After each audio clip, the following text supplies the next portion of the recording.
Good. Mm. Mm.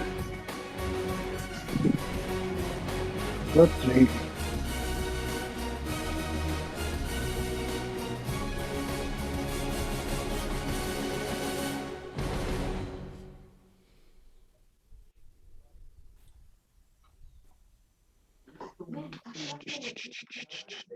Morning, guys.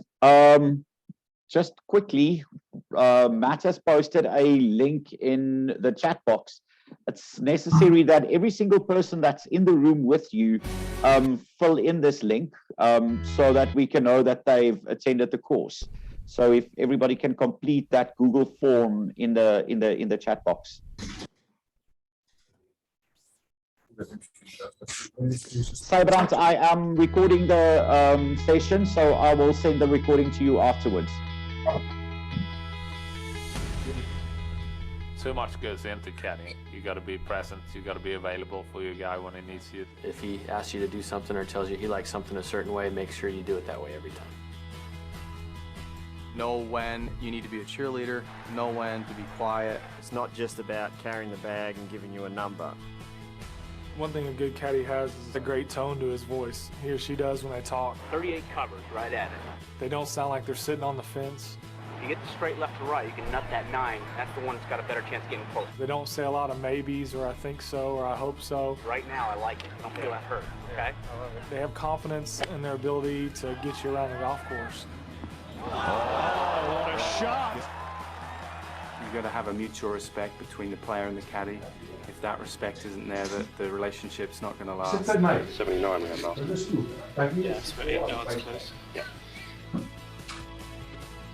If I want more information, wait till I ask for it before providing any more information or input.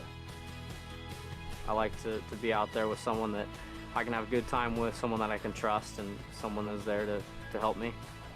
When to be quiet, where to stand, all those things to make it easier for the guys. You don't want to be the caddy that's always in the way. Always be on time and listen to your players' wants and needs because it's going to be different from player to player. A great caddy's prepared. They know the golf course. They try to get to know their player. The word, the language, and certainly enthusiasm to want to get better and improve is vital.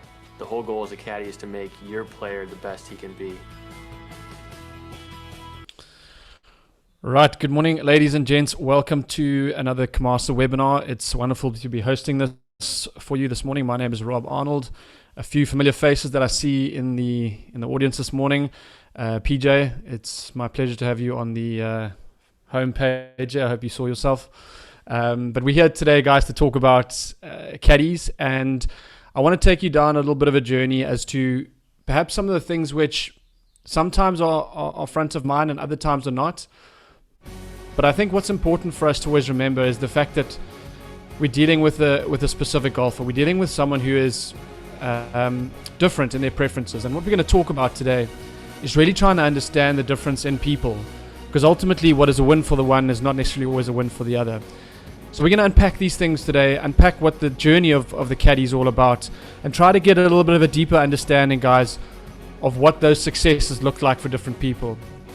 Something we must always bear in mind is that we're in the game that involves people, and even the people sitting on this webinar this morning are all different. We're all different in certain ways and shapes and forms. We're different in our preferences, and something that a great caddy will always do, and we're going to speak a lot about this today.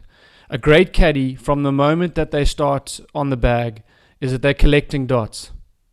Okay, and I'm going to speak today about what collecting dots means, but it's one of those things, and if you think about the fact that a caddy, and we all know this, spends more time with the golfer than any other staff member at the club, it's more important that a caddy collects dots than any other person, because that's the amount of time that they have with the player. So we're going to get into that today. We're going to talk a little bit about people, but the first question I'm going to ask you, and I want you to almost think about it in your own club capacity or whatever you do when it comes to caddies, is fundamentally, why do caddies exist?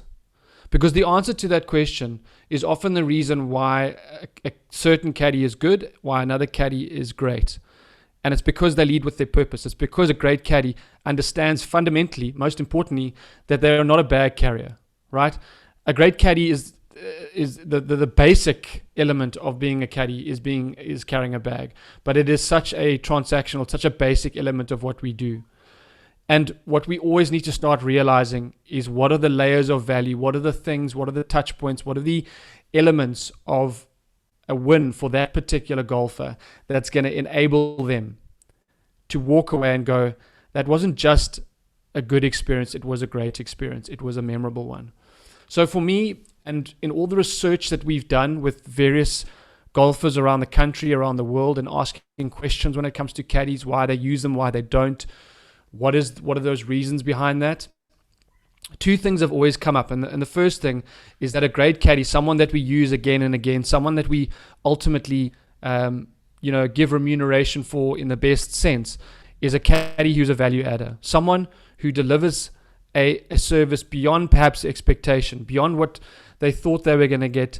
And that can be in a multiple different facets. So it's, we're going to speak about knowledge today. We're going to speak about understanding different people. We're going to speak about how you engage with different types of people.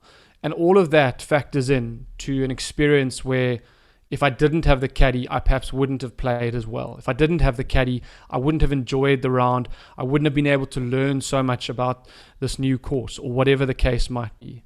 And the real challenge there, guys, if you're a caddy and you're listening to this, and one of the skill sets that I want to get you comfortable in doing is get comfortable asking more questions. Now, to some that might seem strange, and you might have some members of your club, or you might have some people in your club who you think the last thing that they want to do is answer questions that you're asking. But the key fundamental in everything that we do is that you can't do anything without information. And that's something you got to remember. You cannot do anything beyond expectation if you don't have information.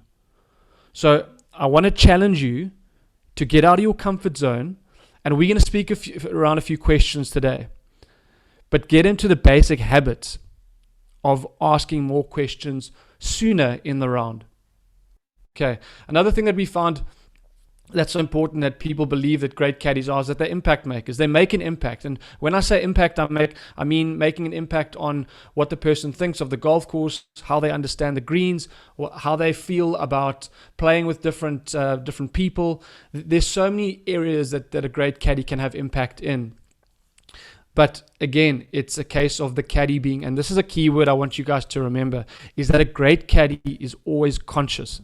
And what I mean by that is that, yes, they might be there in physical form. Every caddy is there in physical form. But my question is, how much of them is there in mental form, in their psychological form? I've had caddies that have been 100% involved in my round or my team's round. And I've had other caddies who, bar the fact that their physical form was there, everything else, their head, their mental approach, everything was somewhere else. And you can see that in people. You can see it in how people go about their business. So the challenge for us as caddies is, how much are we bringing consciously to our player? How much are we actually there in the mental sense? Someone once asked me when I started being a caddy for a short while, the first question they asked me was, who is your boss?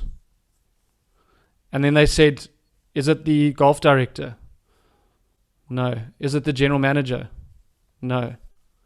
The person who's the boss is the person who decides our success. And our boss changes every single day. And I think this is something we need to think about a few things as we go. Sorry, Charles, can you just mute there, please? Our boss essentially changes every single day, and this is something we need to understand.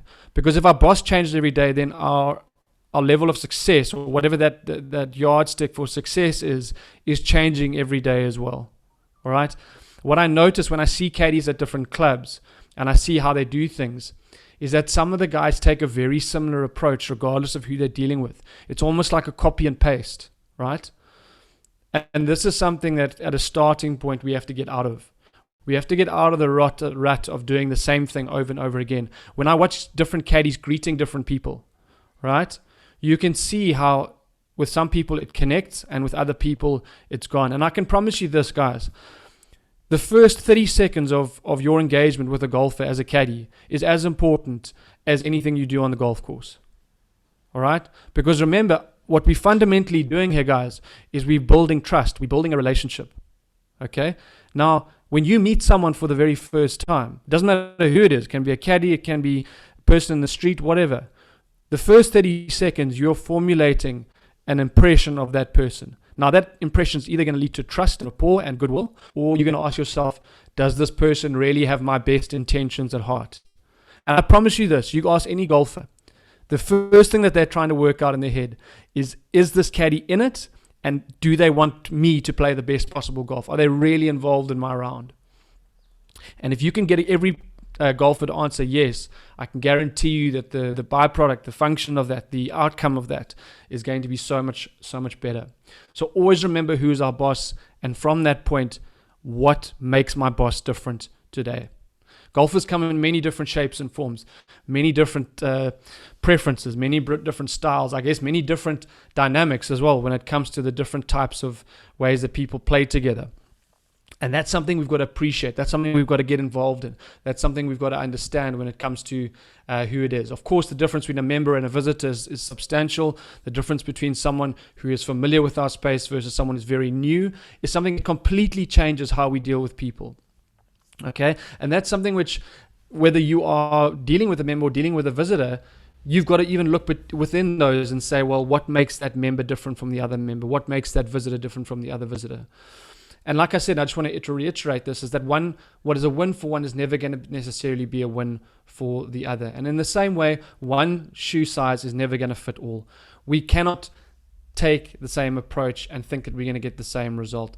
If you just think about your caddy group, for example, the group within, your group of individuals that form your caddy team are even very different in how they are made up. And I was chatting to PJ about this the other day, or a little while ago, in fact, talking about how you match up different, caddies with different players sometimes. But it's interesting because personality sometimes is as important as knowledge. Right? Sometimes we're going to have a fit with our golfer, and other times there just isn't going to be that connection, guys. For the caddies listening, you know what I'm talking about. Some guys you just connect with, Some guys there's just that natural understanding. Others it's a more of a slog. It's more of an effort to try and get some kind of a rapport or some kind of a connection going, and that's fine. That's okay. But the key thing that it mustn't prevent us from doing is stopping us from being proactive, from being forward thinking, from taking opportunities where they present themselves. And I want to use a quick analogy to this term. And I want you to think, if you're a caddy listening to this, I want you to think of yourself as the conductor of a train. Okay? The conductor of the train is the person who knows the most about the train on board. The conductor of the train is the person who decides when the train starts and stops. The conductor of the train is the person who's in control. Now, I'm not saying that you must take control of your golfer. What I am saying is that you have to have all the pieces in place in order to make sure that when you are required, whenever there is a way to add value, you press the pedal, you pull the string, and you are able to do that in a heartbeat. You decide, and often for those people who are more happy to give the reins over to you, your ability to be the conductor of the train determines your success as well. All right. One of the biggest mistakes that I see caddies making is that they misinterpret, they misunderstand when a golfer wants a certain amount of help or assistance, and then they start taking the lead without actually the right prompts, and they start recommending clubs, and they start giving people distances when they haven't even asked for it. What happens to the golfer? The golfer starts to think, I'm out of control here. Why is he starting to tell me what to do? And then we lose that connection, we lose that rapport and that trust. So guys, one of the elements, one of the ingredients of being a great caddy is being a great interpreter of people. Now, you do this every day, whether you know it or not. When you go home to your family, when you go home to your, when you're in your social circles, you are understanding people every single day. You're working them out. You need to take that same skill set into how you understand these people as the relationship progresses. Think about it like this very quickly, if you would. Think about the first time you caddied for a member that you now caddied for many times. Think about that first round that you caddied for them. How much feel did you have for them at that stage compared to now?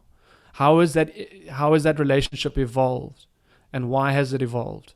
It's evolved because of time together, because of information, right? In the game that we play, information is currency.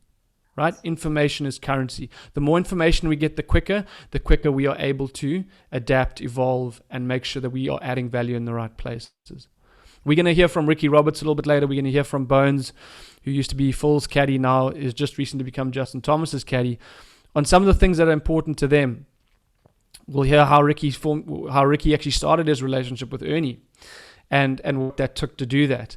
And it's interesting, guys. Sometimes there's a little bit of courage. Sometimes we just need to know when to push and when to pull back.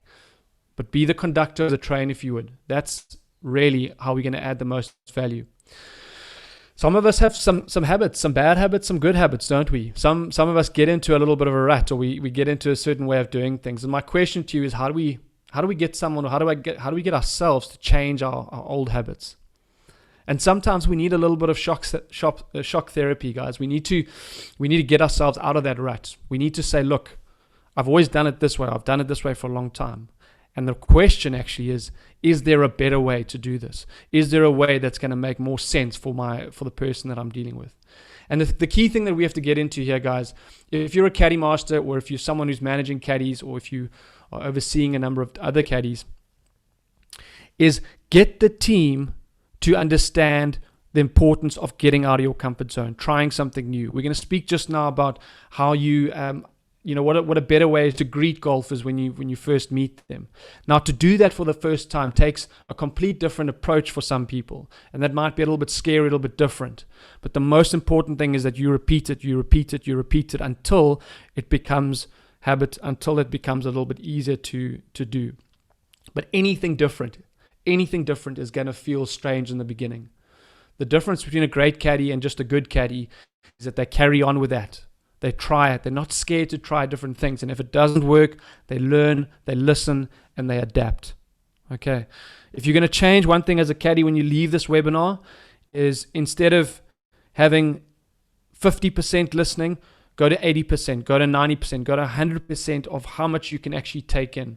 If you're fully conscious in that round, you will be amazed how much information is available to you while people are talking, while golfers are engaging with each other. You can work someone out in terms of their story, where they come from, what job they do, all those things, if you just are keenly listening to what's going on.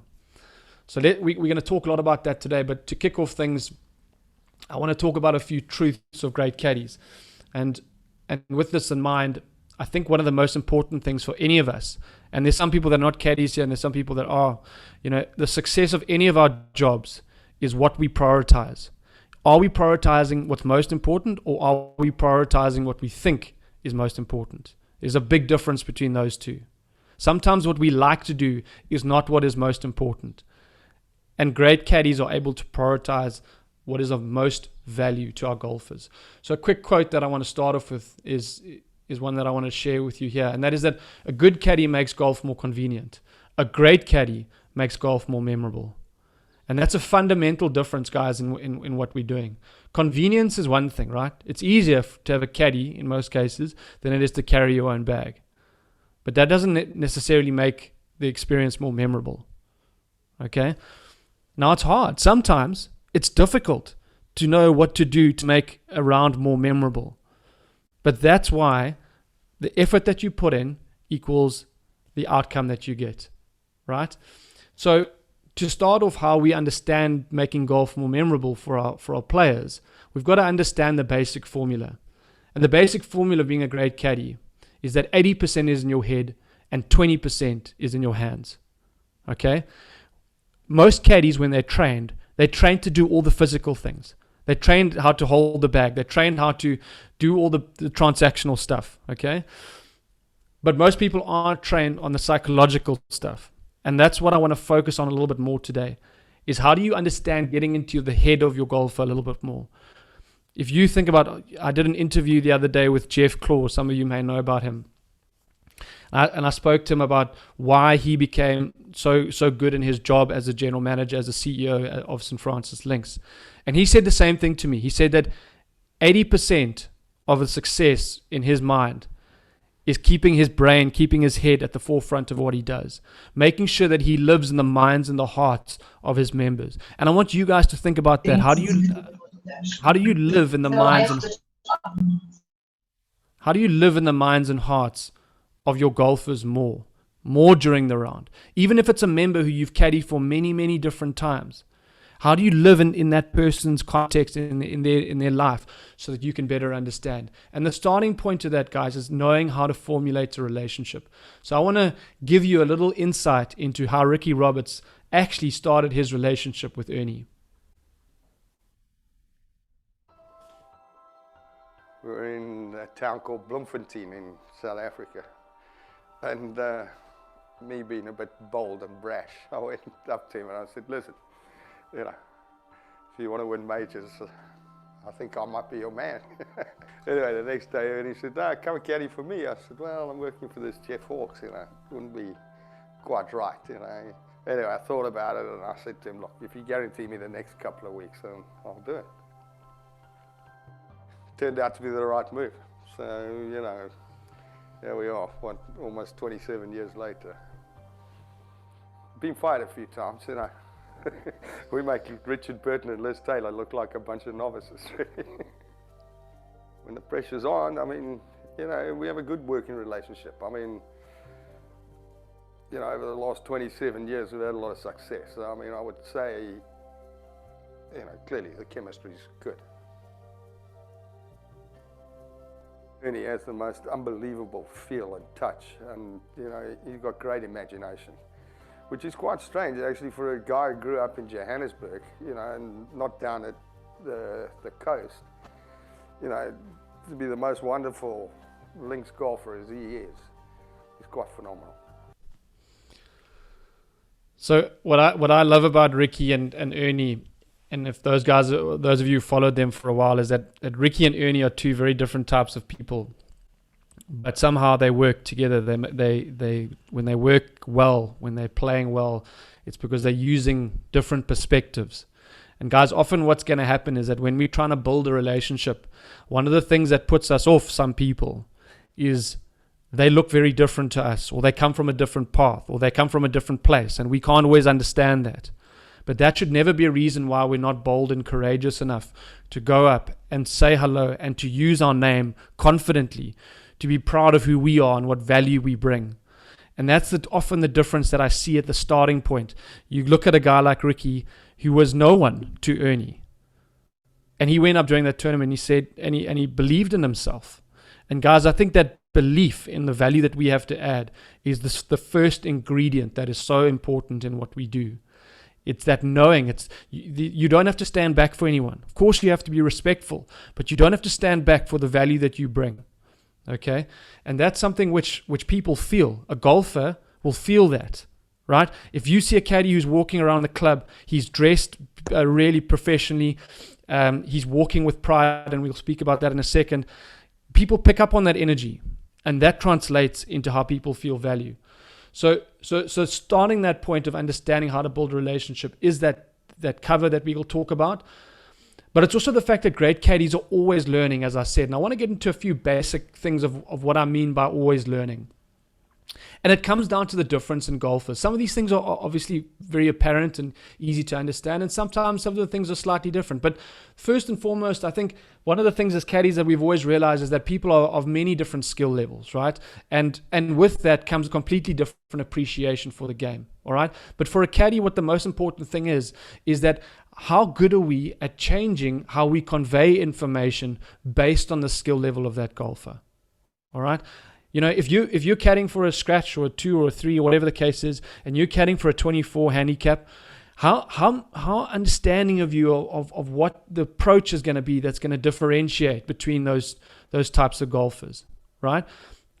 Because if you go to the level of giving what you're going to give a scratch golfer to a 24, you know, it's not going to land, and it's going to be confusing, and it's not going to make sense, and there's going to be a bit of a disconnect.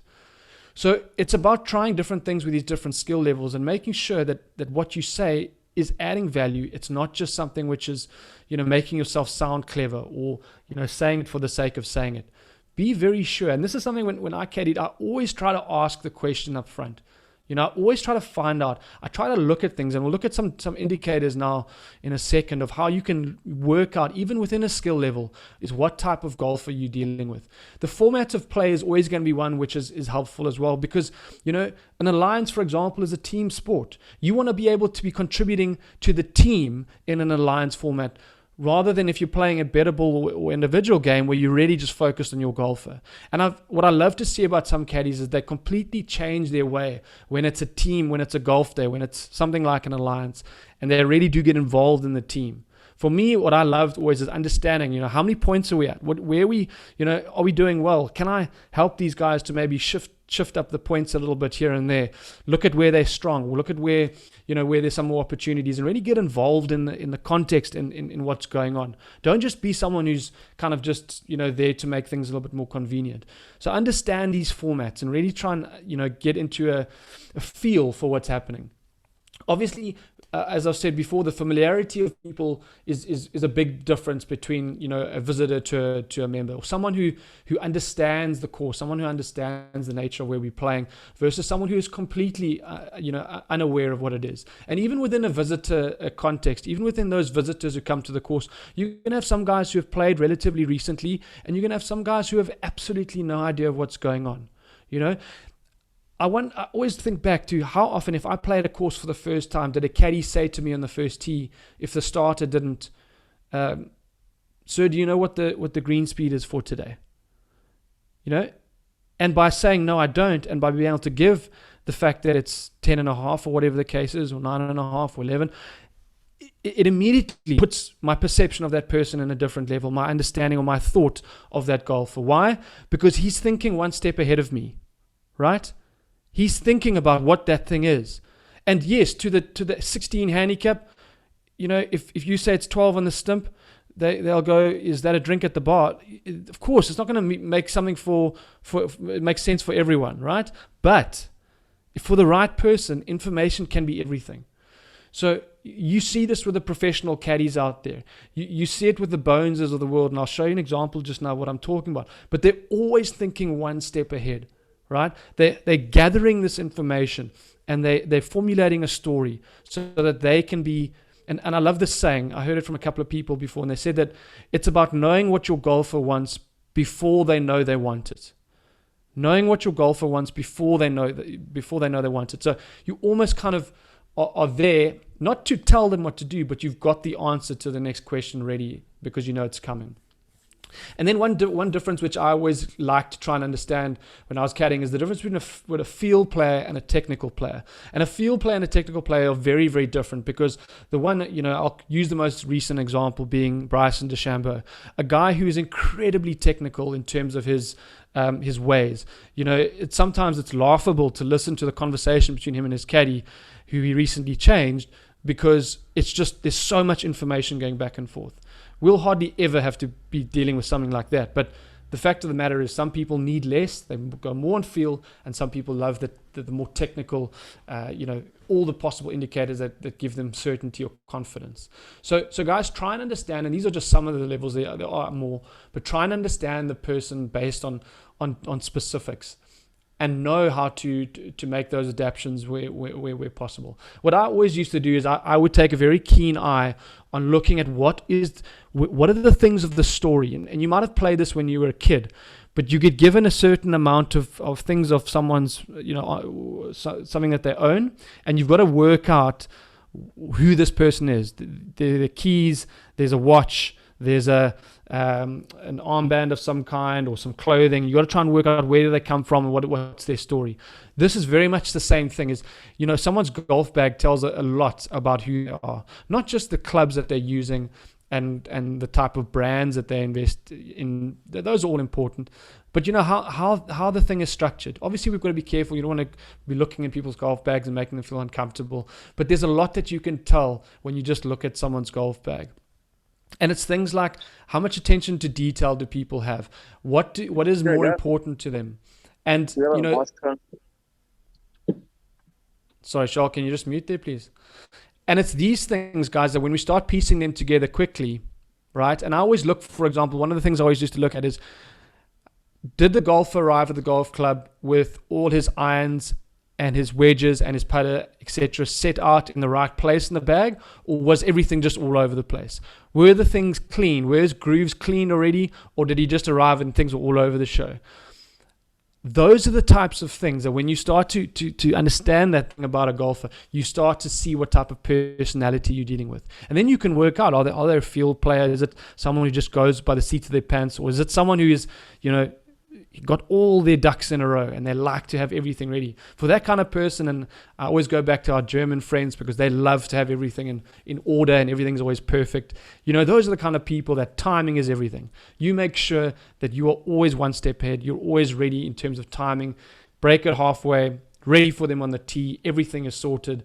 All the clubs are always, back where they need to be. All of those things. That gives people confidence, gives people certainty.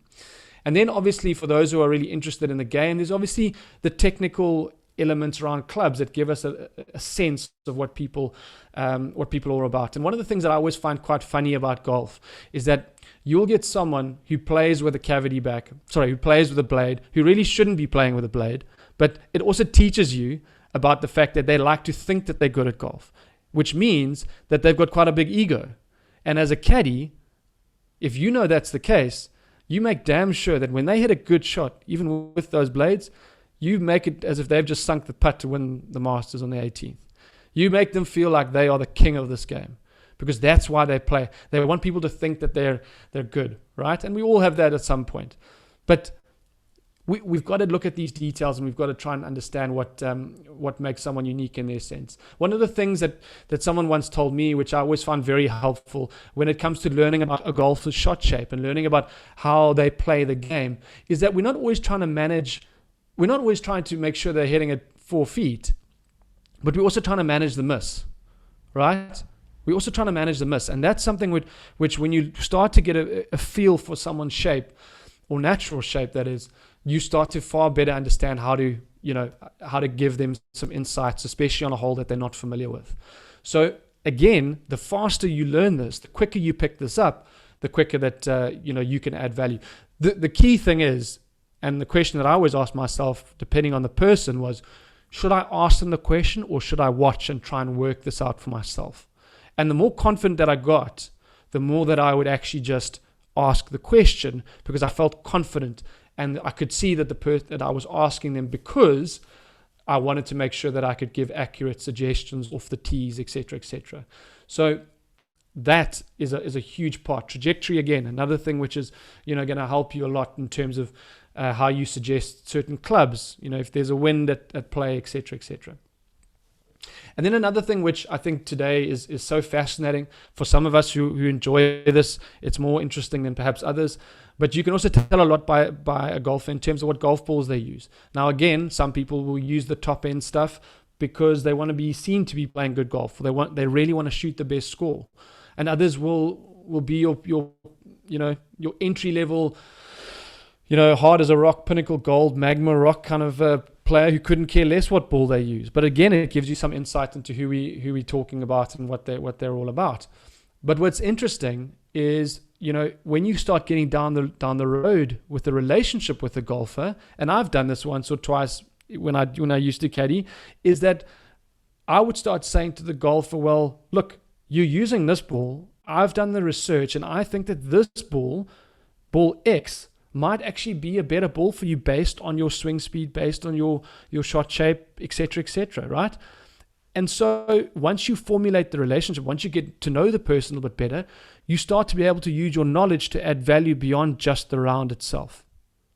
Okay? Now, you've got to be very careful with this stuff, because you never want to make someone feel like you're telling them what to do, especially certain personalities. You guys know this with especially some of the members. But remember that knowledge is power. And the more insight you have into these different things, the more ultimately you're going to be able to add value and strengthen the relationship, guys. That's really the most important as we go on with guys. The other thing, and there's a great saying that's always said, you can tell a lot about someone by what shoes they wear. And it's not always 100% the case, but in many, and I love to look at what shoes golfers wear, because often it tells me something about their personality. It tells me something about who they are in terms of what's important to them. A good pair of shoes, I think, is always going to be worth the investment. But at the same time, I know somebody, and just for the sake of a story, I know somebody who is worth, believe it or not, 600 million rand. And the shoes that he wears are from 1998. We're now to 2021. And when he plays golf, he looks like the last time he went into the pro shop was 1998, right? But he's not a great golfer. He's a very successful businessman, but he's not a great golfer, and that's not so important to him. So we must also be full of assumptions, but at the same time, it tells us something about the golfing context. So I think with these things in mind, guys, what is important for us to understand is that assumption, and I'm not going to use my French now, but assumption is always the mother of all. You know the end of the story. Okay. Don't assume something. Often the downfall of a great caddy, the potentially great caddy, is someone who makes assumptions. Okay. Now, I know some things may seem obvious. Some things are like, that guy is definitely this or definitely that. You'll be surprised. You'll be surprised these days as to how, I guess, sometimes how often we can be proven wrong. So a little checklist, if you will, guys, a few things that I want you just to think about before you get going and before you really get stuck into it.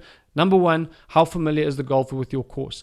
That for me is a critical thing, because that ultimately determines how much information you're going to give to this person, how much you're going to be helping, and how much you're going to be closer on the tee, for example, or with, certain approach shots, or even on the greens, is to how much you're going to be needed from that perspective. Obviously, the more familiar with the person is, the more insight there already is, and therefore your role changes a bit. But familiarity, first and foremost, absolutely key. So a great question to ask there is, if it's a visitor, during the course of your introduction, when was the last time you played the golf course, right? Not have you played the golf course before, but when was the last time you played the golf course? Because they could say, yes, I have played the golf course before, but it was 6 years ago. Now, there might be a lot of change in 6 years.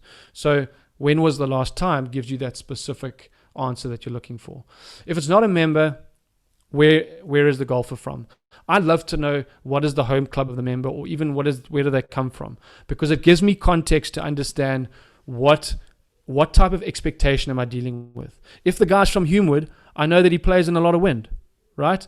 If the person is from Johannesburg and it's been winter and they've been playing on rock hard golf courses and they're coming to the Cape, it's a completely different thing. So I'm also knowing that they're typically hitting their shots up there 15-20% further. So we've got to get them thinking about the sea level yardages. So it's all of these things, guys, that are important for us to factor in when it comes to what home is like for these people. How does a golfer like to be communicated with? And I think this is one thing we often don't pay enough attention to. One of the things that I would always ask my golfer right in the beginning is, do you need help, or would you like me to assist with various things, whether that's lines off the tee, approaches, greens, etc. And sometimes the person will be like, yes, do this, do that. Or sometimes they're like, whenever you feel like it, or whatever. And in that case, you roll with the punches, you see how things go, you try things, and you change as you carry on. One of the most important things that I always try to ask myself before we start and when I'm trying to work out the person is, why does this person play golf? All right. And there are many different reasons why people play golf. Some people play golf to socialize. Some people play golf for the exercise. Some people play golf for the nature, right? They'll be more interested in ornithology and the birds on the course than they'll be in actually making a birdie, right? That's why they're on the golf course.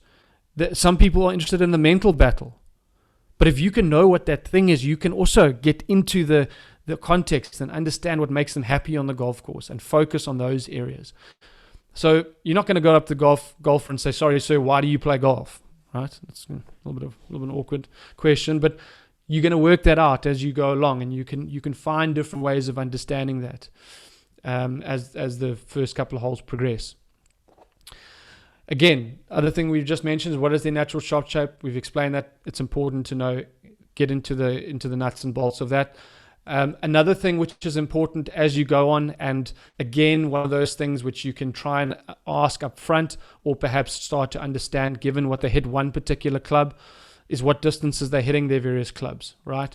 Often you can make certain assumptions based on how far they've hit a club in the first couple of holes. So if they hit their 5-iron, 160 or 170 or whatever the case is, or 150, you can make some assumptions from there. But again, beware of assumptions, guys, and make sure that you've got specific yardages as best possible.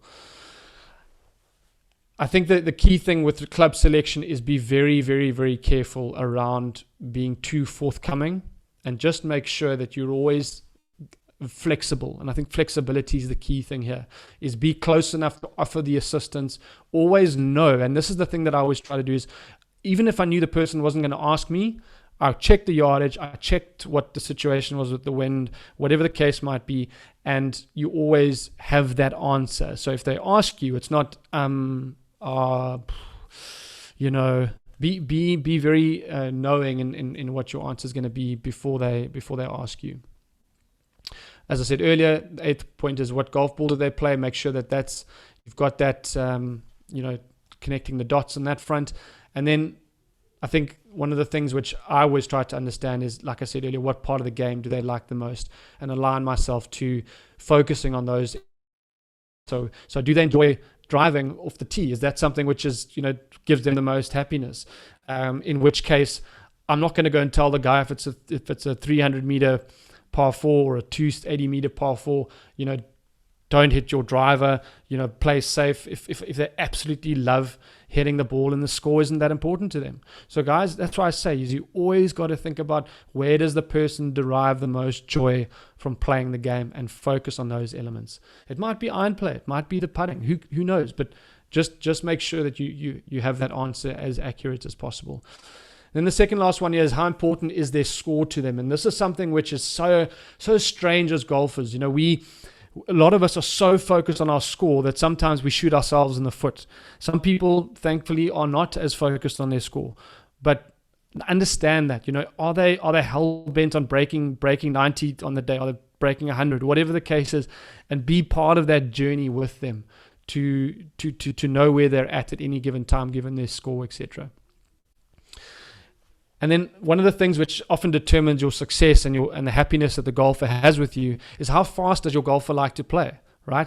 Are they one of those people that walk faster than some people run, and that's what it is? Or are they the kind of people that will take all day to finish a hole? And that's something which you've just got to align to.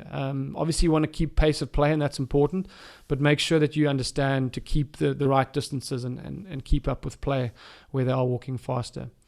Okay, we're going to move on to something which I think, just looking at the different touch points and the different elements of the caddying experience, that I just want to emphasize and I guess make priority for you as you look to work smart and not just hard. Look at the things which give you the best return, rather than just working hard at every different thing. And again, it's different for different golfers, but there's a great saying that says, don't judge a book by its cover. Unfortunately, guys, when it comes to the service industry and what we do, people do judge the book by the cover, because it's all that they have to go on. Right? You guys know this. If you're well presented, if you keep ticking the box, it's amazing to see how much goodwill you buy yourself going forward.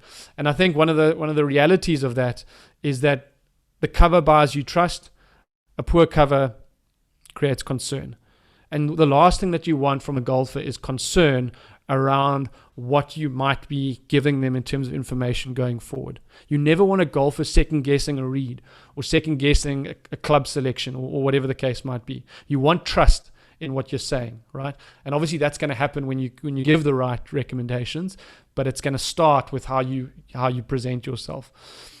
And I think one of the things that I always notice about caddies, and I want to convey this to you guys, is those that look after the 5 senses. All right? So most of us know how to look after sight, because that's the most obvious one. Okay?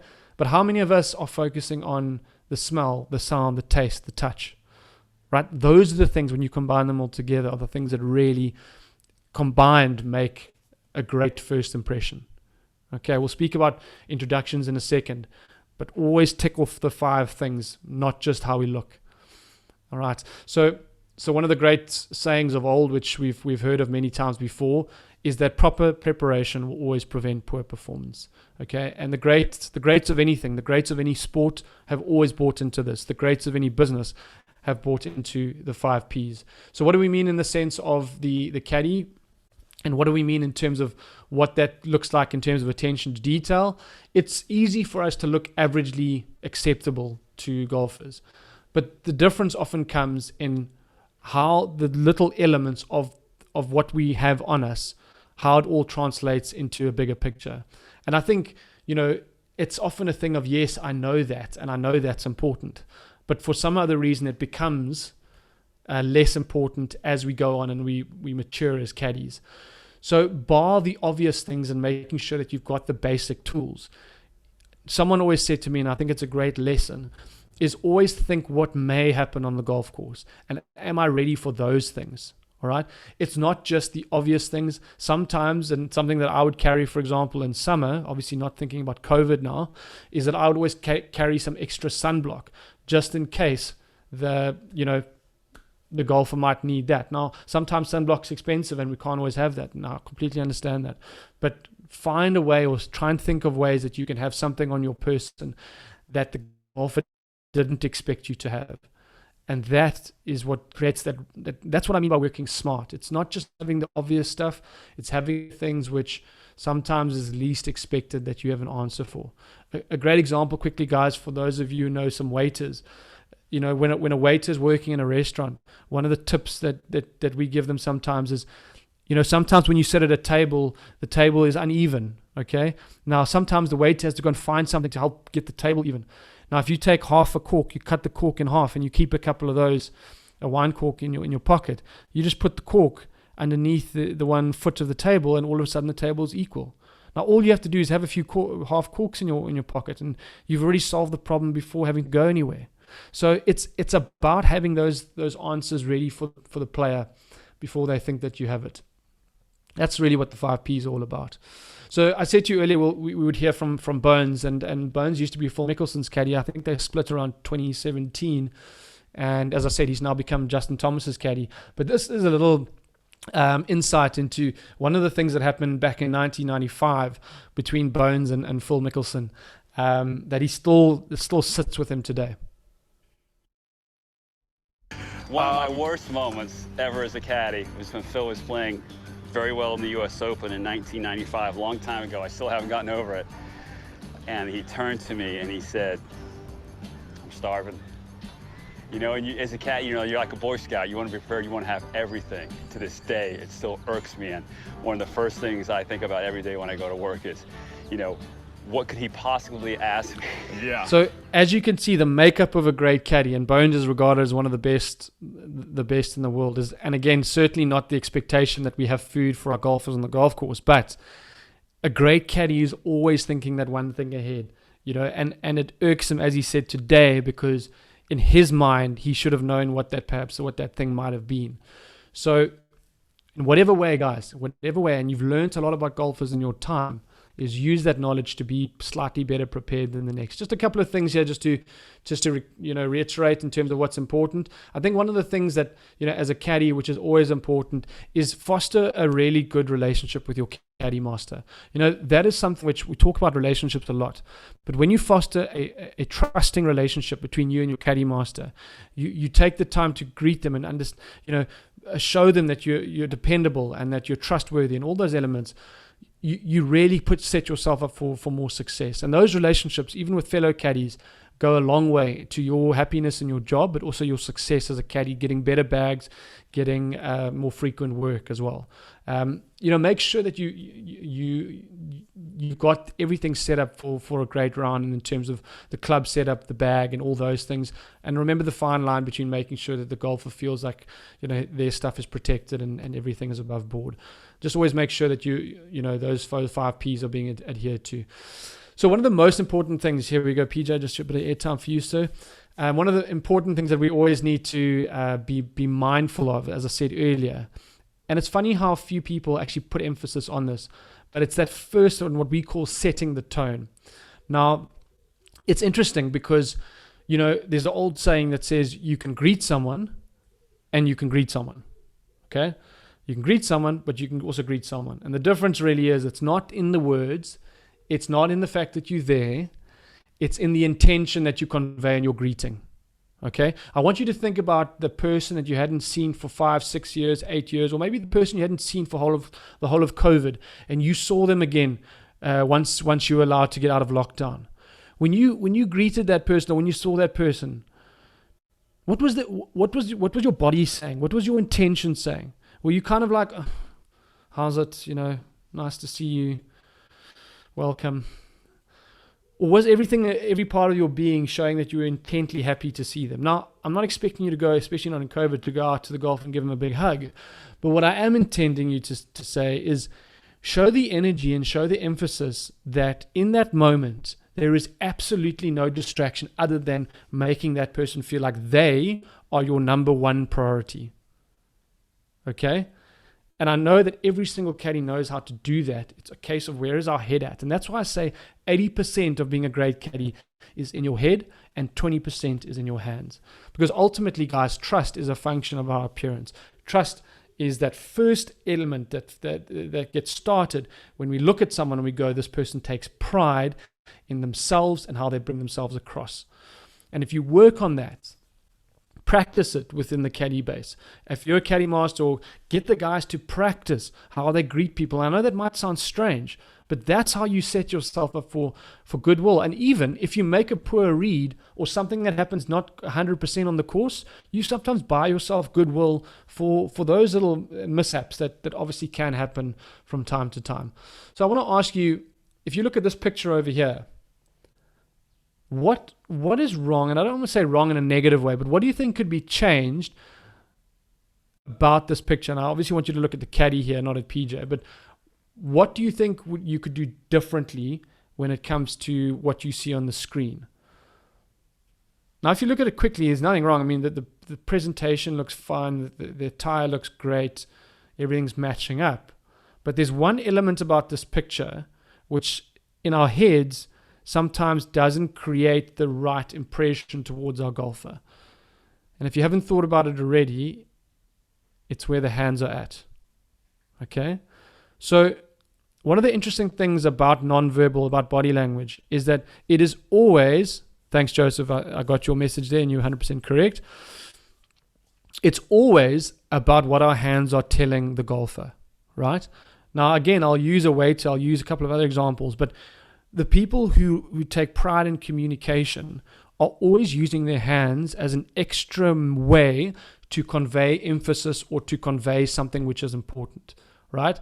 As opposed to if you are folding your hands, what the studies show is that to the other person, you are saying that I'm still in my comfort zone and I'm not necessarily willing to go out of my comfort zone to add value to you. And remember, one of the things we're always trying to do here, we're always trying to add value, we're always trying to make impact. Okay, and the quicker we do that, the better. So take pride, right? Think of yourself. If there was a camera looking on you as you were greeting someone, what would that picture look like? Okay, what would that picture look like? And is it conveying a sense of like, wow, this person not only is going to understand the game, but they understand the importance of communication within the game. So think about that. Always be conscious about what your hands are doing. All right.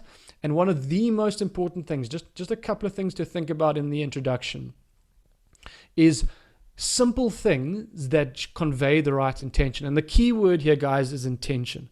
So when you are up front, when you're looking the guest now, when you're the first to greet, and that's why what I mean by being the conductor of the train, is that when you're the first to greet, you convey a confidence, not an arrogance, but you convey a confidence that says, I know what I'm doing and you can trust me. You can trust those lines off the tee. You can trust those club selections and those reads and the greens, because I'm in control here and I've done this before. And that almost, without saying it, is what you want to be conveying. Now, one of the things that I look for when a caddy greets me, one simple thing that gives me all of those answers, is how clearly and how confidently he says his name. Why? Because all of your internal belief comes out when you have to say your own name. So what I would recommend that you do is when you say good morning or hello or however you greet your golfer, good day, Mr. Smith. Good day, Mr. Smith. My name is, pause, Rob. Okay? So that you have emphasis on that word so that people remember it. A massive yardstick for me as a caddy was how quickly did the golfer start calling me by my name rather than anything else as I was going through the course with him. And almost every single time, guys, if the golfer started calling me by name from word one, I knew that we were on the right track here. Now, yes, there are other things boxes we have to tick, but just make sure that you're getting off on the right foot. And it's amazing how much psychology is involved in this, but how important that is to creating the ultimate trust. So a couple of good questions I just want to run through with you really quickly to be able to ask at the beginning of the round. Some of these things are going to be relevant for some golfers, some not. And it's important that you use your discretion depending on who's in front of you. But a simple question that I like to ask in the beginning, but not to make small talk. And guys, there's a big difference here. How are you today, Mr. Smith? How are you today, wherever the person might be?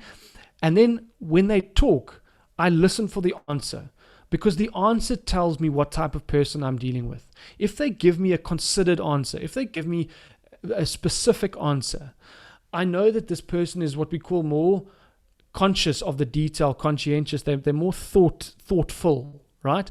If it's a very fleeting kind of like, all good, whatever, then there's a different way to approach that type of person. So it's giving me the clues, if you can call it that, of what makes this person different. Again, have you played this course recently? Or how recently have you played the course, Mr. Smith? Is again something which shows that you are intentional. And guys, I can't stress this enough. It shows the person that you are willing to change and adapt given who they are. Which is your home club? Great way to understand what their expectations typically are.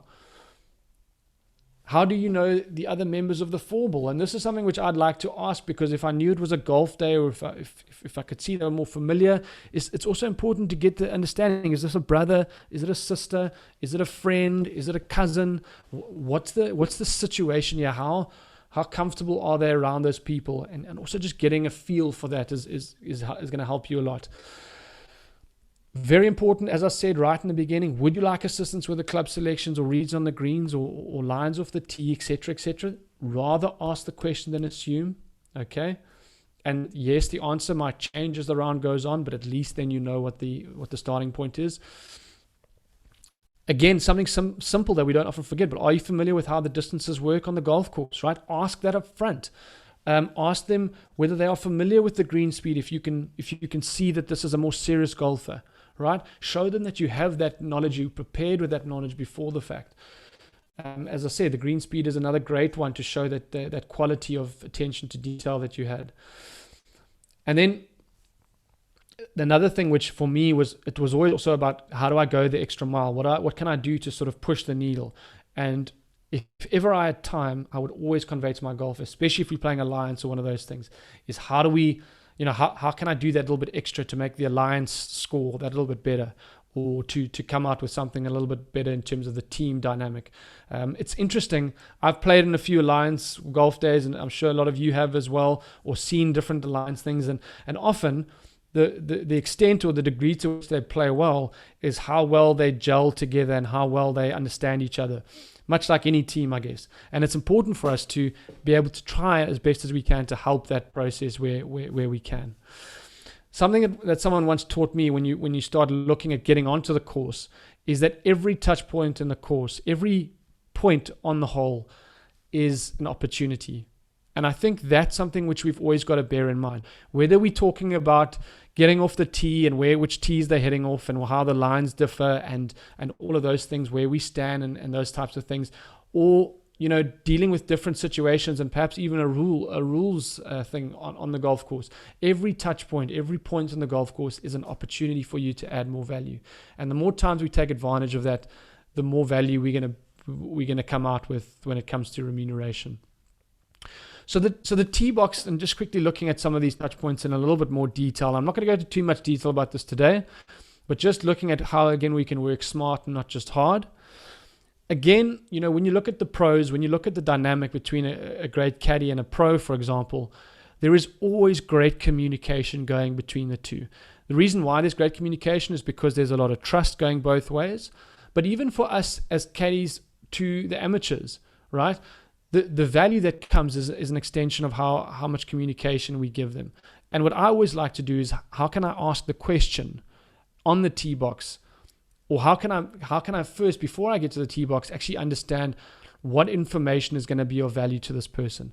Not just standing and waiting for them to pull a club, but almost asking the question up front, is there any information that I can share with you that's going to help here? Would you perhaps like a line off the tee, right? Don't always wait for the golfer to have to initiate that. Show that you're one step ahead in terms of that. Yes, of course, if it's a member, if it's someone familiar, they're gonna take the lead on that. But make sure that you've got that understanding and that dynamic already in place. And that, it's amazing how the more you do that, the more that they see value. And one thing it's always important to remember, regardless of where you are on the golf course, is that the less decisions, okay, for certain personalities, the less decisions that the golfer has to make, the more they feel that you've got that answer, the more often that they're going to remunerate you for that. Now, again, I say that with the understanding that some golfers very much like their own way of doing things, but especially where that golfer feels like they can trust you, be forthcoming, be proactive in suggestions, especially new golfers, especially off the tee. So I think, a couple of things that we always need to be mindful of is your positioning on the tee box. All right.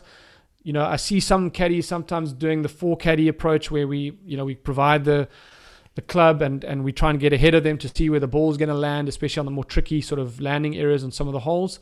But just be careful of how you make that assumption again. I've seen some caddies that take that approach, and actually what the golfer actually wanted was they needed a different club, or they weren't 100% sure, and as a result the caddies lost out on that opportunity to add value there. So be careful of taking that sort of drop off of club and heading forward as an option. The etiquette, I don't think I need to elaborate on. And one of the things I think is important is sometimes we get certain caddies that I see that sort of take the club from the golfer. Always be careful that, allowing the golfer to be the boss, as it were, to let them give it to you rather than taking it. And that respect, I think, goes through all the touch points, which are really, really important. Okay, then I think just in terms of locating tee shots and things like that, where we are going to be taking that sort of more 4 caddy approach, is always remember to be proactive in that sense, to look. I mean, if we can see that there's going to be an issue, is to be able to easily signal to the golfer and be able to provide them with that insight that this is either, it's either in trouble, it's going to be, and try and work out maybe some hand signals or something that you can tell the golfer before the round starts, that's going to give them an insight into, if you are 250 meters away or 200 meters away or 100 or whatever, that they've got an understanding of, if you show this hand signal, it means this or it means that. It's just another way of being professional in your approach. And a couple of the other things which again are pretty self-explanatory, but just make sure that you've taken that proactive approach to locating those errant tee shots. For me, one of the greatest opportunities is the walk, right? What we call the walk between shots. This is the time where you've got the best opportunity to add value, best opportunity to build the relationship, all right? Some golfers will enjoy this and enjoy the communication and the conversations. Others will be very much in their own head or just enjoying the time with their, with their fellow golfers. But where you see an opportunity, guys, get in there, ask a question, get the golfer talking. Another study that we've done, which is very interesting, is that the best tips, the best remuneration comes the more the golfer has spoken to you. Okay, just bear that in mind. The more the golfer speaks to you, in other words, the more that you're able to ask a question, they give you something about themselves, the better typically the better the tip is. Why is that the case? Because the more information we share, the stronger the relationship becomes. Okay, think about the person that you see as your best friend out there, wherever they might be. The difference between that person and the golfer that comes and caddies for you tomorrow, the golfer who you caddy for tomorrow, the only real difference there is the amount of information you have about that person. So use these opportunities between shots, wherever possible, to engage in a respectful way and try and understand something about them or about the golf day or whatever the case is. Showing that interest is absolutely key. Always remember the nature of the walk as well. I like to call it the Tiger effect. When Tiger was in his prime, and I think pretty much for the whole of his career, Tiger always had a very specific way of walking. Okay, a very, very specific way of walking. And it was intentional. Okay, the intention was that he always wanted to try and look taller than what he was. He's not a short guy, but he always walked with a very, very good posture. And the reason why is that conveys an intention. If you look at the studies of golfers who played with Tiger, on average, a pro that played with Tiger would play worse than what he would play with when he wasn't playing with him in his prime. And the reason why is they were so intimidated by his presence that it actually affected their play. And of course, we don't want to intimidate our golfer, but we do want to create the right impression and how we walk, how we carry ourselves. All right. And I've seen this with golfers, guys. I've seen when a caddy is a certain distance away where they can't hear and golfers are talking about the caddy. One of the first things that always come up is, what I like about this guy is he's always one step ahead. He's always walking with urgency. He always looks like he's going somewhere. Right. And when the guys are complaining, they're saying, geez, this guy's always far behind. He's always walking like he can't keep up. So I think that's one thing, guys, that it's such a simple thing. But you want to keep that positive impression in the mind of the golfer as much as possible. Cool. Whenever you're ready.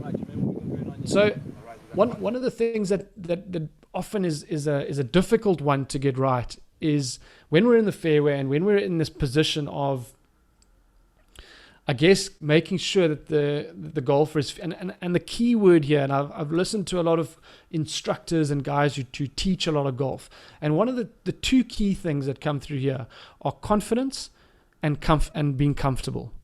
If you can get those two things right for your golfer, confidence and comfort, that is typically when they play the best.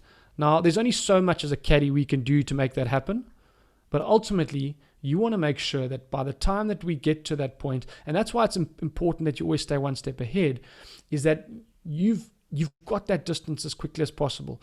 You've factored in the wind. You've factored in all the possible elements that might change the situation, the change in elevation, all these things, so that when the golfer gets up to the golf ball, you've already got a chance to provide value as quickly as you can so that the golfer feels like they can take more time thinking about the shot. Always remember that, especially when you're playing on a 4-ball, some golfers play faster than others.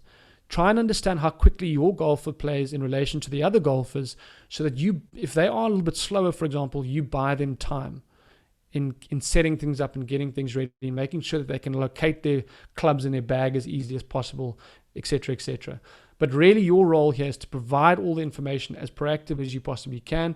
Make sure all of those things are apparent so that there's no misunderstanding around what might be the case. A few things just to quickly tick off on this front. And again, remember the differences between golfers is always going to be important.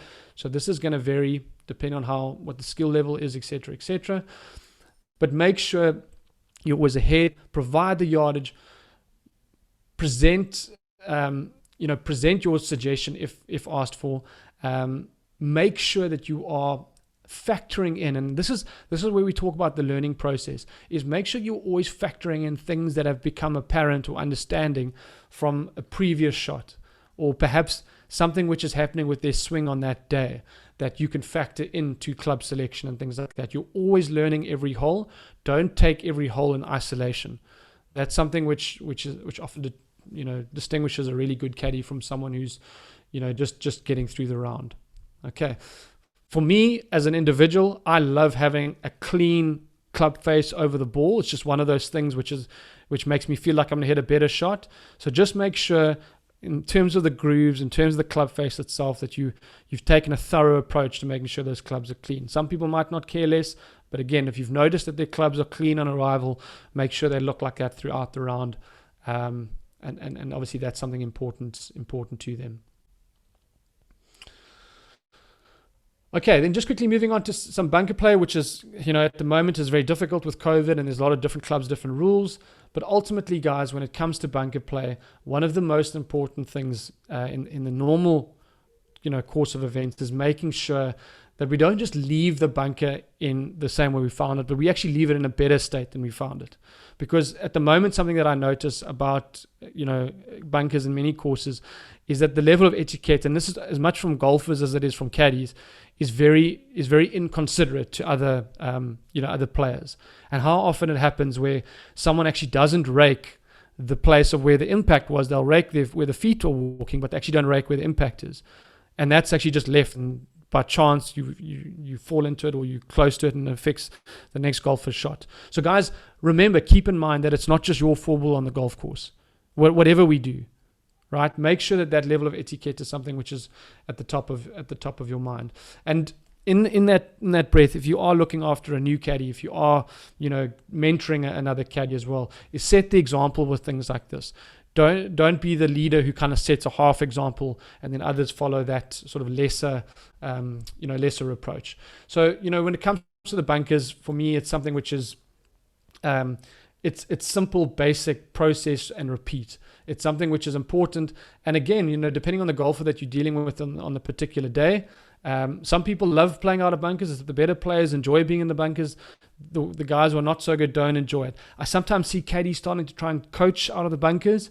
It's not a good place to try and get someone to play better golf. There's just too many working parts in the bunkers for you to start trying to coach a golfer. So be wary of that. But again, just make sure that pristine bunker is left after your involvement. One of the things I just wanted to spend a little bit of time on quickly, guys, as we start to end off is the green itself. And this is one area which, again, we've got a duty to the golf course as much as we have to the golfer. And something that I'm noticing at the moment, and I know that traffic on golf courses has increased and that makes it more difficult, but I'm noticing so many greens that have poorly repaired pitch marks. And it's something which is a problem in the places where there's a lot of traffic, because it's impacting the quality of the experience for golfers. Again, this is not something necessarily down to caddies. Of course, I think caddies do a better job than many of the players do, but try and go above and beyond in repairing not just your players, but looking to see where you can actually help in terms of other areas that haven't been as well repaired as they should have been. The green is, as we all know, it's one of the most important places to protect on the golf course. And one of the most important things, I think, as a skill is your ability to read greens. So what I want to share with you guys quickly is some insight from one of the best putters that has probably been around in our time, slightly maybe formative time, but that of Brad Faxon. And he's always been one of those guys who's had a wonderful putting stroke, but also has been very effective at being able to read greens. He's even helped the likes of Rory McIlroy and a few others in terms of getting better at their putting as well. This is just a little bit of insight real quickly on how he goes about reading greens, and something for you to maybe consider in how you're going about your process. One of the most commonly asked questions I get is, how can I be better at reading greens? It's not simple. I always say time. You need to spend time on a putting green learning how to read greens. And here's what happens. If I have some balls here on the putting green, what I like to do is I get all my senses are alive. I've got my eyes working. As a matter of fact, when I hit a shot onto the green, I'm immediately looking at my surroundings. That's the high side, this is the low side. Most of the good reading comes from underneath the hole. That way you can see what's coming towards you and feel it with your feet. Tiger Woods always said, I like to feel where I am with my feet. What's uphill, what's downhill. I really like to notice grain. What's the grain doing? And especially on Bermuda grasses, you can see the direction that grass is growing. It's growing this way. That's going to help the ball to break more or be faster if you're going down the grain.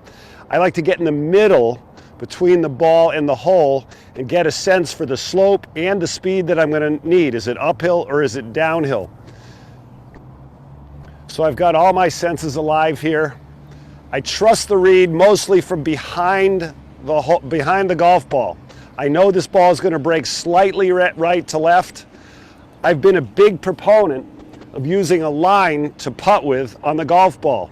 So once I've made my read, I'm going to put this line down and I'm going to be very precise and exact where I want this line to be.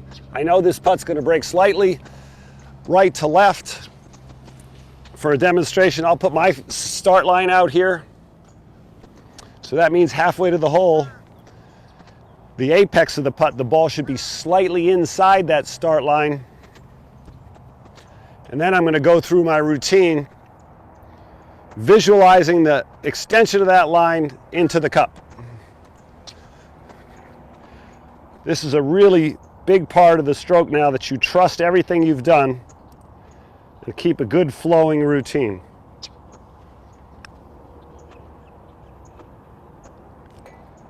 Of course, we're not playing billiards, and I misread it. It didn't break as much to the left as I liked, but it started on my start line. If I were going to teach somebody, if I had a lesson to give, I think one of the most important things to do to help somebody to read greens is to find a straight putt. I like to say, let's find a 10-footer where the ball's dead straight. That allows an uphill if you can. So we would find a hole, let's use this one for an example, and find a place underneath the hole, so this is back up the hill, and challenge yourself to find a straight putt and hit your putt and see how you do. Once you've found straight, then you can move over to the right, and what's going to happen should break more to the left.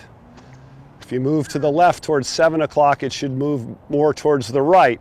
Practice reading from 10 feet straight up the hill, and you'll get better at all your putts and all your reads. But now I know I can read a straight green. So anytime you get on a practice putting green or in a practice round out on a course, look for straight. If you can find straight, it'll be easier to read the greens.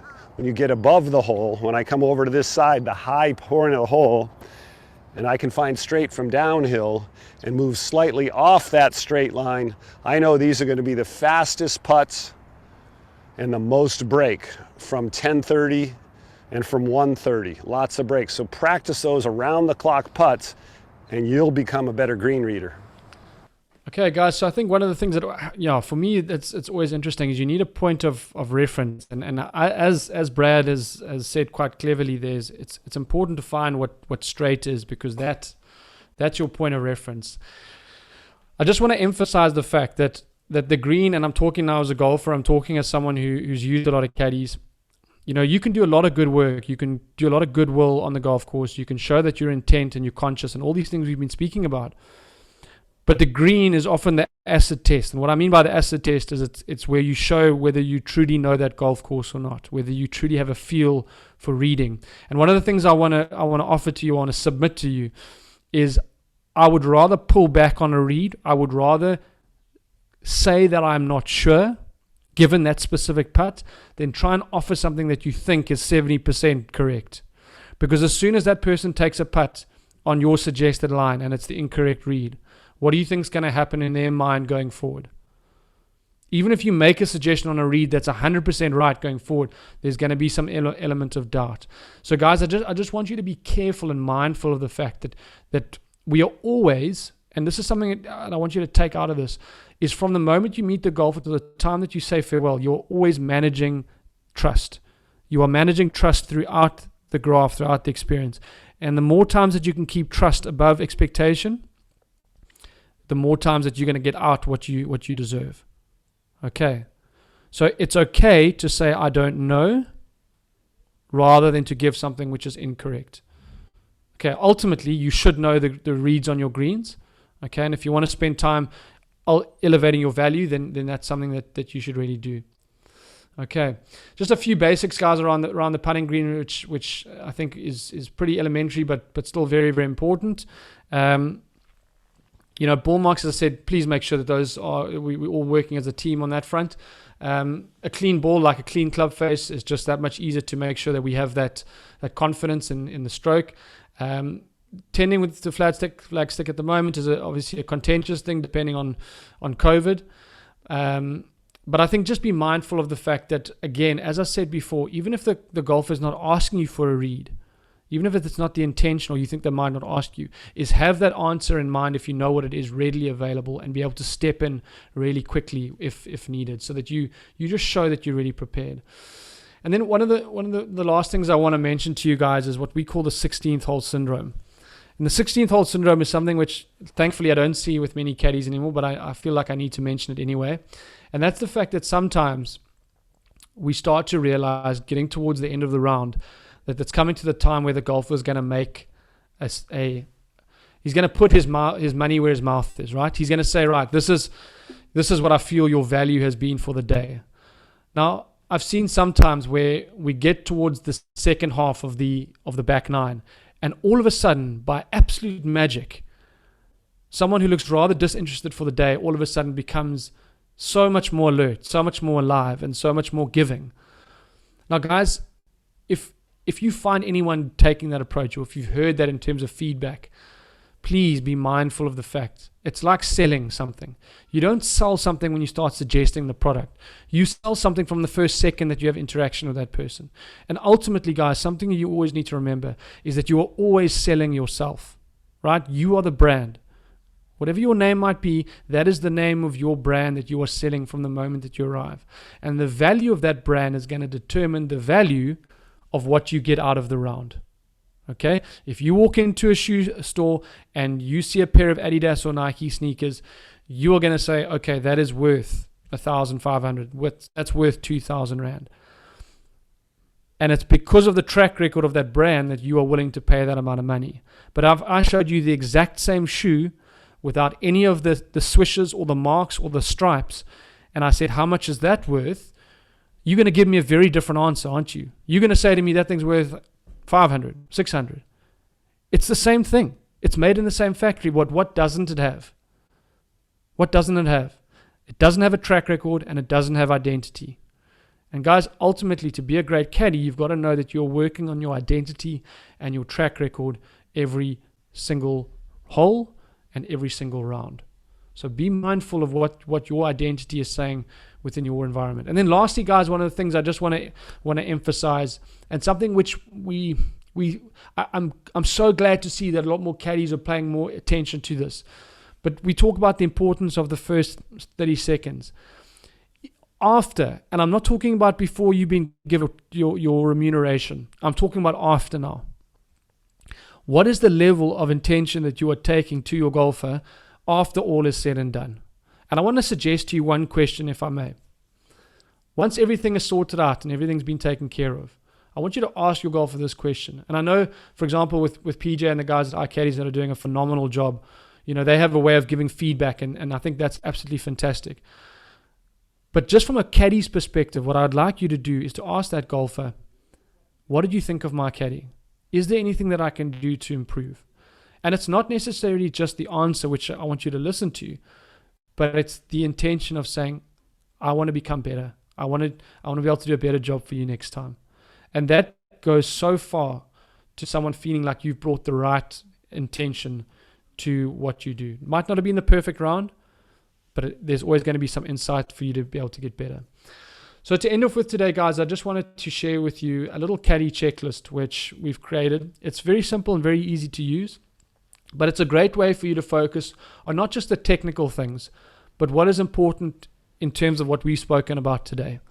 And we're going to make this available to Charles and the team at CMASA, and you guys can download it. It's a simple rating system that you can use for yourself, or you can use if you're the caddy master and you can and you want to sort of evaluate a group of caddies one by one. Use it for yourself. See what these different areas are. Just really quickly, what the 7 points are is presentation and grooming. So you have that brand perception, that thing that you're bringing across. Number 2 is initial communication. So how you are able to communicate and understand and bring yourself across in terms of how you converse.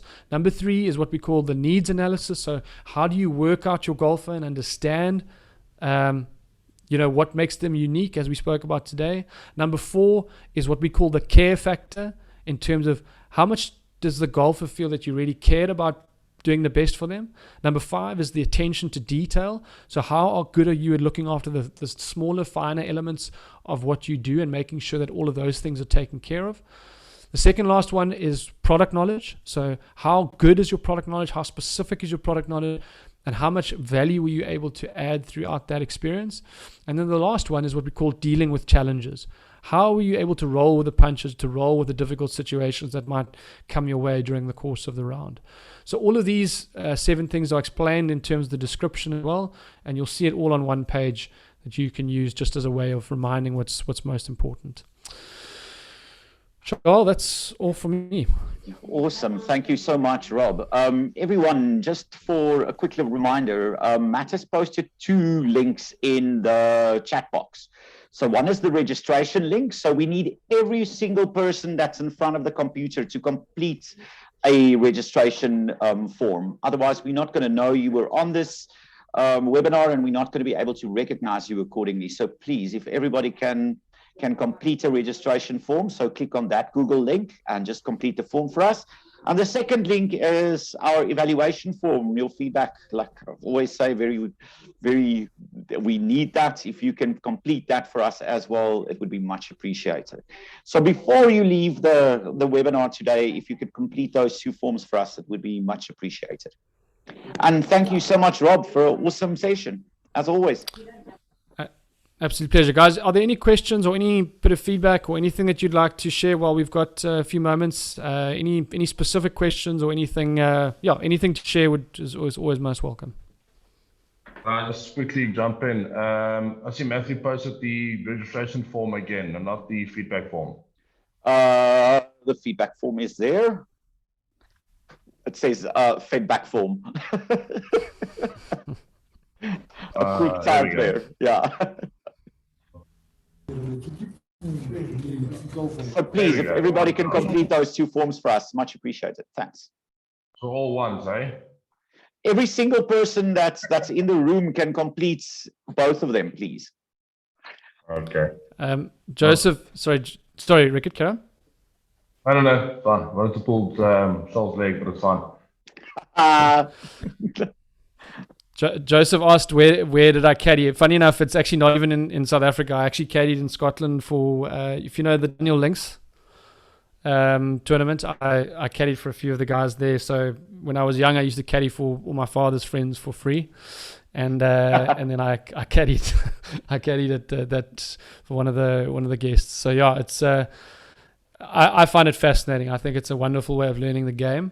But I also take my hat off to you guys who do it day in and day out, because it's a challenge keeping your level up and keeping it up for that amount of time and concentrating for that long. So I'm also wary of those challenges that exist. I think what we've spoken about today is the optimum kind of approach to take, every second, but you've also got to manage your energy and manage when to push and when to concentrate, and sometimes when you can just take your foot off the pedal a little bit, if that makes sense, Joseph. Yeah, Rob, when I was a youngster, I was also a avid caddy. That's how I earned my extra money. Yeah, I got, my father didn't give me too much in the way of remuneration, but a few bottles of wine here and there was given later on in life. There you go. I know PJ's got a million questions, so PJ, please don't hold back. Well, I just wanted to say that the more of this, the better. I think it's really, really cool. We always present well, so I don't need to blow smoke up there. But I think the more CMASA and the industry does of this, the better. I think there's so much inconsistencies with caddies across the country. There's a lot of guys get it right, and a lot of guys don't get it right, and they are the bag carrier, like we alluded to in the beginning. So I think it's the importance of getting what you've communicated now. The big part is assessing the player from a case perspective, but obviously training the guys that aren't there. You get those 8 out of 10, 9 out of 10 caddies, and then you get those guys that are barely on 2. And a lot of it's got to do with our golf clubs and our industry itself. We made them this physical labor, low wage guys, and it's not at all the case. It's a professional skill set that we need assisters guys. And so I think it's fantastic. I think the more we can do this today. 100%. Pigeon, I think what you guys are doing with iCaddies is absolutely fantastic to up the whole ecosystem, which in the way that you do it is really, really great. And I'm not scared to plug you guys in this forum and anywhere else. I think it's something which every club should be looking at, because I think it's empowering for the caddy in terms of how you go about your training of your caddies, and also how you get feedback for them, and just the environment that enables them to really feel like they can do their best job. So from our side, well done, man. I think you guys are thanks, Rob. We've got to start somewhere, and we're all making grounds. But look, it's all about making sure that we get as professional industry as possible, and then equipping the caddies to be professional. It's easy to say things to them and assist them, but next week there's real life happens, and people forget things. So it's consistent. It's like having a bath, right? They've got to do it all the time, every day. Keep and again, like you also touched on, mentoring and assisting the top guys. Assisting those guys. I didn't see much of that, and I think that's so important. A lot of egos there, and you do actually understand that the better they make the worst guy, the better the squad is. It's not just let's use the Zals as using the slides. if there's a guy that's a 3 out of 10 there and the guy gets that caddy, he's going to go to his mate and say the Zal's is average caddies. So 100%. Keeping the consistency as high as possible, I think that's quite important. Thanks for emphasizing that again, PJ. I think that's, it's the old cliche, but you're only as strong as your weakest link. I think that's such a true, there's a perception around every caddy group within every club. And the question is, where does that perception come from? Does it come from your star player, or does it come from the sort of the average performance? And I think it's, I think the caddies listening to this, we all want to aspire to do better and to be better. But naturally, there's some, I suppose, more guys that have done it for longer or slightly more gifted or knowledgeable, and we can always aspire to those guys rather than, be I suppose, frustrated at not being as good as them. So I think there is an importance of a collective training or a collective notion around improvement. I see there's a question here, Rob, from Jerry from CMR. He says, how would this all apply to spotters? Yeah, look, I mean, it's obviously a different dynamic in the sense that it is not as, how can I put it? You don't have as much time to engage. So a lot of the things we spoke about today necessarily wouldn't be as relevant. But I think, the question then becomes, what is the key success criteria for a great spotter, right? What are the things that when you finish a round, the spotter has done their job? And I think there's a base level of that. But then there's also, I think there are also opportunities for spotters to develop in a lesser extent some form of a rapport with the guys, and also understand. I think the key concept that I spoke about today of learning on the go still applies with a spotter. Knowing how, where players are heading, knowing what the tendencies are, helps you to be a better spotter as you go along. Guys jump, Peach, if you've got a different view on it, jump in if you want. But for me, there's always still learning that's happening on the go. And I think that's, that's something which we kind of get into autopilot. We get into a bit of a rut. Ultimately for me, the one thing, regardless of what I was doing around the golf club, you want to become remembered. You want to be remembered. You want to have an element of that person going, when they go home to their friends, they say, geez, I love playing at that club. And there was one guy there, and it could be in the clubhouse, it could be on the course, it could be anywhere. But I wanted to be that guy who they remembered, not because I was trying to be flashy, but because I did something that they didn't expect. So I still believe for a spotter, find that thing which you can do, which perhaps they didn't expect would come from you. And use that as your... Touch on that, Rob, if you want. So if my just 2 cents in terms of what IK's kind of trains on it, it's 2 different kind of models. One, if you've been a spotter or we refer to as a 4-caddy. If you 4-caddy for a walking formal, 4-caddy for carts, obviously 2 different people, and kind of assessing where you can add value to that group. Mainly it'll be on the tee box and green, right? Because you have to be running most of the time and keeping ahead of the guys. But introduction is still massively important. Assessing the player is still massively important. But around the greens and a clean guy's golf board, fixing pitch marks, that's just massive right there. Announcing the stroke on the tee box, even if it's members. I mean, the director of golf, ask Pierre what the strokes are, telling me. I mean, it's like, you don't know that. So by announcing the strokes on the tee immediately, if it's an alliance, give them a bit of a kind of extra added value. On the par 3s, announcing the distance before you get there, cleaning the clubs on the tee.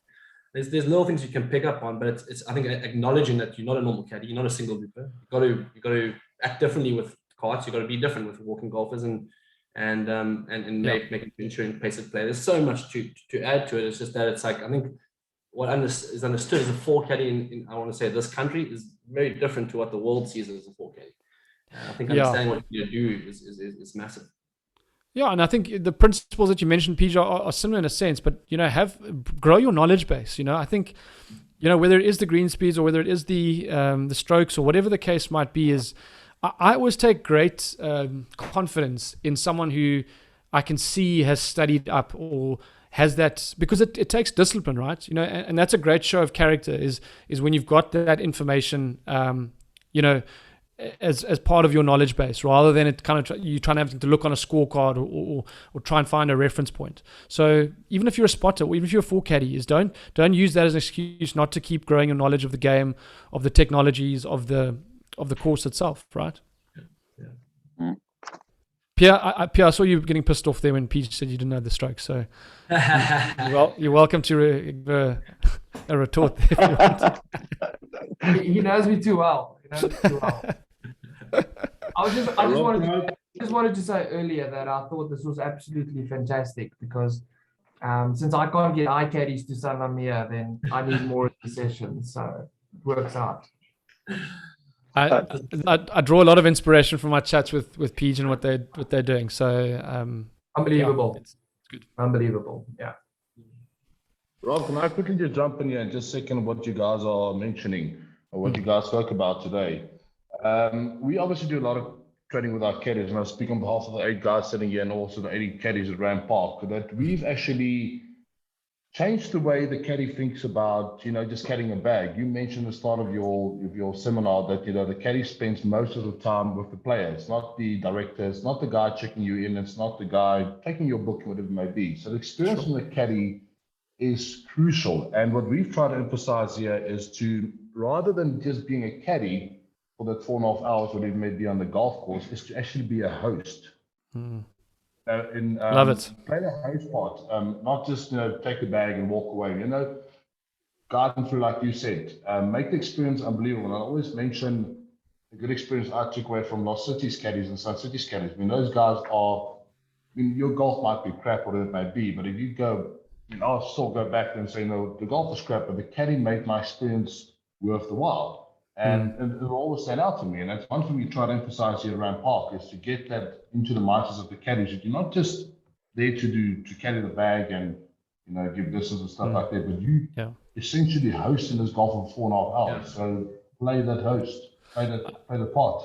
So I love the ambassador.